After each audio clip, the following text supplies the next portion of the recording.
한국보다 해외에서 더 잘 나간다. 전 세계 난방을 책임지는 K보일러. 보일러 한류의 비결은?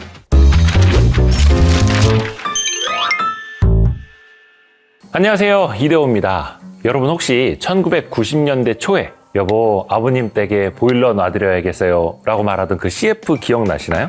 여보, 아버님 댁에 보일러 놔드려야겠어요. 이 보일러 회사 경동나비엔의 유명한 광고였죠. 그 광고 하나로 사람들 머릿속에 팍 각인된 기업이기도 한데요. 그때 그 추억의 기업이 요즘 그렇게나 핫하다고 합니다. 인기 비결은 보일러는 내수산업이야 라는 이 고정관념을 타파한 건데요. 자세한 얘기는 조금 이따가 들려드리고요. 여기가요, 작년 매출액이 1조 3,500억 원을 넘었다고 합니다.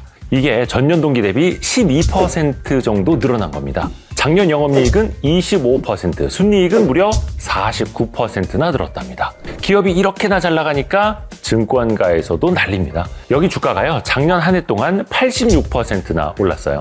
심지어 작년 2분기에는 어닝 서프라이즈를 기록해서 증권가에서 매출, 영업이익 이런 추정치를 계속 상향 조정하는 일도 있었거든요. 주가 흐름이 좋다는 건 또 앞으로도 계속 성장할 거라고 보는 거란 말이죠. 업계에서는 경동나비엔이 2026년까지 계속 잘 나갈 것으로 예상을 하고 있습니다. 그런데 여러분, 이 보일러라는 게요, 전자기기처럼 1, 2년 쓰다 바꾸고 막 그러는 게 아니잖아요. 건설 붐이 일어서 여기저기에서 새 집을 막 지어낼 때 그때 이득을 보는 기업이란 말이죠.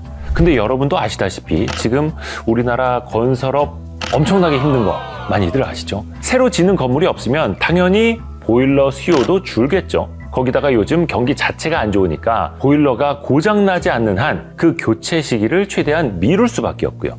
돈 나올 구멍이 요리 봐도 저리 봐도 전혀 없다는 말이에요. 그런데 이 위기를 극복하게 해준 게 있으니 바로 해외 시장 진출이었습니다. 경동나비엔이 해외에서 벌어들이는 게 그 전체 매출의 약 72%라고 합니다. 그 중에서도 무려 61%를 차지하는 곳이 있는데 바로 북미 지역입니다. 사실상 북미 지역이 주 수입원이라고 해도 무방한 거죠. 그 수치가 말해주듯이 입지가 상당한데요. 제일 잘 팔린다는 콘덴싱 온수기는요, 북미 시장의 절반을 먹었다고 합니다. 다시 말해서 우리나라 기업이 북미 시장 점유율 1위라는 거죠. 이게 얼마나 대단한 거냐면요, 원래는요, 이 난방이라는 게 그 나라마다 방식이 다 다르잖아요. 당장 일본만 봐도 그렇고 코타츠 쓰고 이런 게 우리랑 완전 딴판 아닙니까? 그래서 보통 보일러라는 게 내수 산업으로 여겨지는데요, 경동나비엔이 이런 통념을 깨고 외국에 나가서 성과를 이룬 겁니다. 이런 성공이 그런데 갑자기 하늘에서 뚝 하고 떨어진 건 아니고요. 2006년부터 치밀하게 작업을 시작했다는 겁니다. 가장 중요하게 생각한 게 바로 완벽한 현지화였다는 거죠. 북미 지역은요, 많은 집들이 냉난방은 공조 시스템으로 하고 온수는 온수기를 따로 사용합니다. 둘이 분리되었다는 거죠. 이를 파악한 경동나비엔이 이런 생각을 한 겁니다.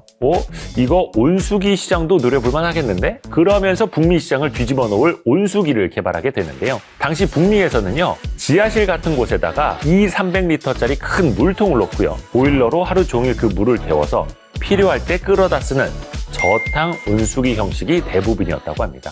그래서 경동나비엔에서 필요할 때만 보일러를 가동하는 콘덴싱 순간식 온수기를 출시했다고 합니다.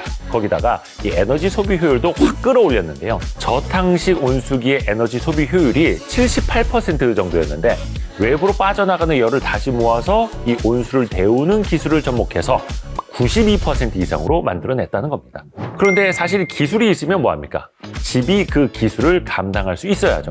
당시 북미 지역에서는 가스관이 노후된 게 너무 많아서 그 순간식 온수기를 설치할 수 있는 집이 많이 없었다고 합니다. 근데 여기서 대박을 치는 겁니다.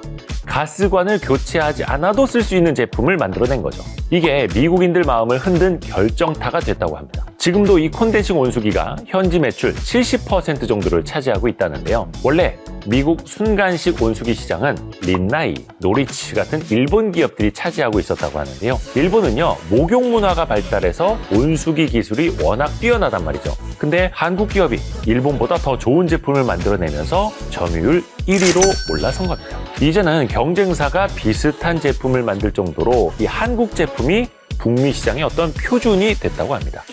그러면 보일러는 어떠냐? 가스보일러 시장도 북미 1등을 차지하고 있다고 합니다. 그리고 또 다른 한국 보일러 회사 귀뚜라미 보일러도 그 뒤를 잇기 위해서 분주히 움직이고 있는데요. 그 기세가 만만치 않다고 합니다. 현재 귀뚜라미는요, 미국, 중국 등등 20여 개국에 수출을 하면서 전체 매출의 10% 정도를 해외에서 만들어내고 있습니다. 하려면 제대로 해야 한다라는 이 한국인의 특성 때문인지 귀뚜라미의 경우에도요, 그리스 콘덴싱 기름 보일러 시장에서 점유율 1위를 하고 있다고 합니다. 이것도 대단하죠. 또 러시아에서도 점점 그 입지를 키워가고 있는데요. 러시아 시장이 참 힘든 게 그 러시아 몇몇 지역들은요, 전압, 가스 등이 일정하지 않다고 합니다. 그래서 보일러 사업을 하기에는 참 어려운 곳이라고 하는데요. 그런데 이런 악조건을 뚫고 언제든지 안정적으로 작동하는 현지 전용 모델을 출시했고요. 여기에다가 러시아에서는 그 보일러를 집 안에 두고 사용을 한다고 하거든요. 이걸 공략하는 벽걸이형 가스 보일러를 출시를 하면서 또 현지를 제대로 공략을 한 거죠. 뿐만 아니라 미국 기업들과 파트너십을 맺고 제품을 또 출시를 하고 이런 식으로 입지를 넓히기 위해서 열심히 노력하고 있는데요. 귀뚜라미는 2030년까지 해외 매출 비중을 50%까지 늘리겠다라고 하고 있습니다. 그렇게 되면요, 진짜 우리나라 기술이 전 세계의 집들을 따뜻하게 만들어주는 것 아닌가 모르겠네요. 근데요, 아마 지금쯤 이런 생각을 하시는 분들도 계실 겁니다. 다 좋다 이거야. 그런데 만약에 트럼프 대통령이 관세를 올리면 이거 말짱 꽝 되는 거 아니야? 이렇게 또 의문을 가실 수도 있는데요. 그렇다면 보일러 업계 큰일 나는 것 아닌가 싶은데 이게 또 괜찮을 수도 있다고 합니다. 이게 무슨 태평한 소리냐고요? 그게요, 보일러나 온수기 같은 경우에는 관세 품목에서 빠질 확률이 높다는 거죠. 왜냐하면 이거 뭐 특별히 봐주는 게 아니고요. 온수기와 보일러 같은 경우에는 생존에 필요한 기본 필수재로 분류가 돼서 수출 규제 또 관세 부과 대상에서 제외되기 때문이라고 합니다. 게다가 트럼프 행정부의 그 화석연료 중심 에너지 정책 덕분에 온수기랑 보일러 시장이 더 커질 가능성도 높다고 합니다.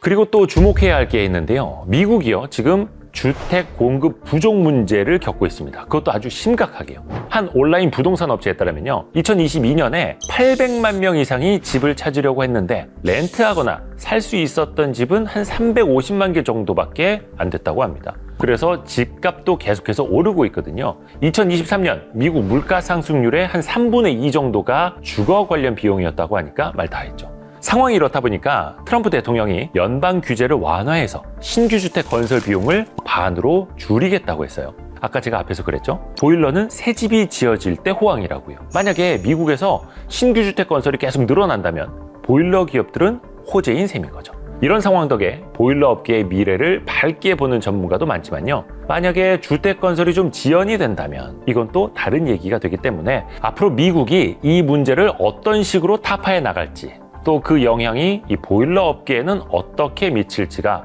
또 하나의 관전 포인트가 될 것 같습니다. 앞에서 말씀드린 것처럼 주택 공급이 늘어나고 신규 주택이 많아지면 당연히 호황이 될 테고요. 그리고 개발도상국들이 이제 중진국, 선진국으로 올라올수록 보일러에 대한 수요도 커질 수 있거든요. 그런 측면에서 보면 미래 수요는 어느 정도 안정적으로 있을 수 있을 것이다 라고 보게 되고요. 다만 이제 주가 측면에서 보면은 그 증가율이 중요합니다. 그러니까 계속해서 증가하더라도 증가세가 더 가팔라지는지 아니면 그 증가세가 좀 둔화되는지, 이게 또 가장 중요한 포인트가 되기도 하죠. 세계 가정용 보일러 시장 규모는 2023년 약 311억 달러, 우리나라 돈 약 45조 원에서 2033년이면 531억 달러, 우리나라 돈 약 77조 원까지 성장할 전망이라고 합니다. 점점 더 많은 기업들이 그 해외 진출을 노릴 것으로 보이는데요. 앞으로 우리나라 어떤 기업이 외국에서 또 어떤 공을 세울지 그 응원하는 마음으로 지켜보는 것도 좋을 것 같습니다. 오늘 이야기는 여기까지입니다.